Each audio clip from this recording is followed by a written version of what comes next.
Hi students, today we are doing the summary of Being Neighborly, a lesson from your textbook. Being Neighborly was written by Louisa May Alcott. Louisa May Alcott is one of the earliest feminist writers. The lesson Being Neighborly is an excerpt taken from her book called Little Women.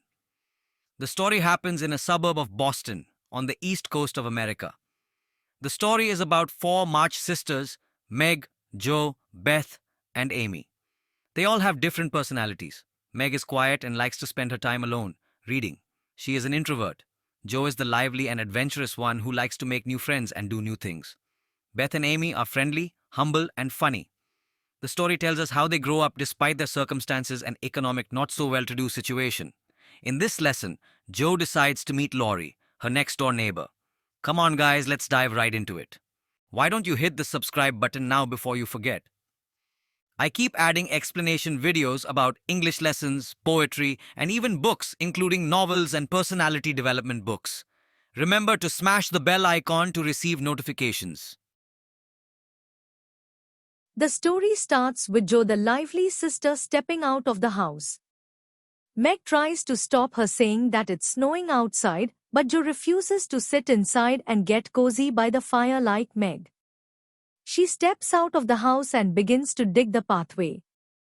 The pathway was covered with a thick layer of snow. She notices their house was old and shabby, whereas the neighbor's house had all sorts of luxuries and comforts.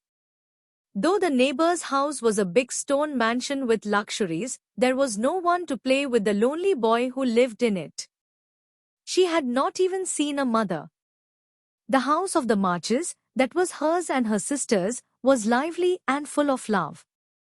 Jo found the neighbor's house full of splendors, but it was like an enchanted palace. She wanted to be friends with Lawrence, the lonely boy. She had met him at a party. She also wanted to see all the luxuries inside the mansion. She made up her mind to go and meet Lawrence. She believed his grandfather didn't know what was good for him, and that is why he kept him alone. She believed Lawrence wanted to meet other people since he was always looking out of the window when they were out playing. One day she took the opportunity and went to the neighbor's house. She found Laurie leaning on the window. She threw a snowball at him to get his attention and started talking. She found that Laurie had been sick in the past week and was completely bored because he had nothing to do.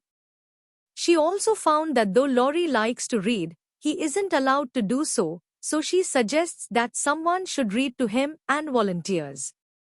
Jo turns up at Laurie's house with Beth's 3 kittens and a plate of flavored milk. As they talk, Laurie complains that the maids don't tidy up properly, and Jo goes about the room putting things properly.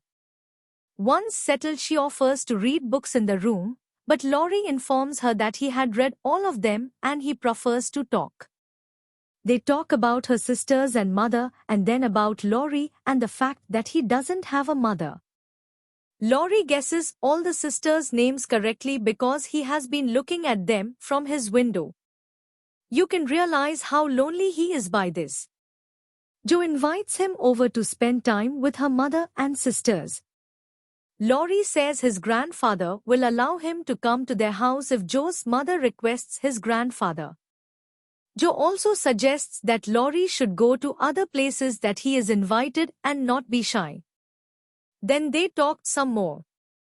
This time about her aunt, where she used to go instead of the school. Later, Laurie gave Jo a tour of the house. The doctor came to visit during the tour, and while Laurie was being attended to, Jo met Mr. Lawrence, the grandfather. Mr. Lawrence told her that he had been friends with her grandfather. They talked a little, and Jo told the old man that the reason she was at their house was because she was being neighborly and she felt that young Laurie should have company of people his own age. At the end, the grandfather invites her for tea while she is wondering what would Meg think of her experience.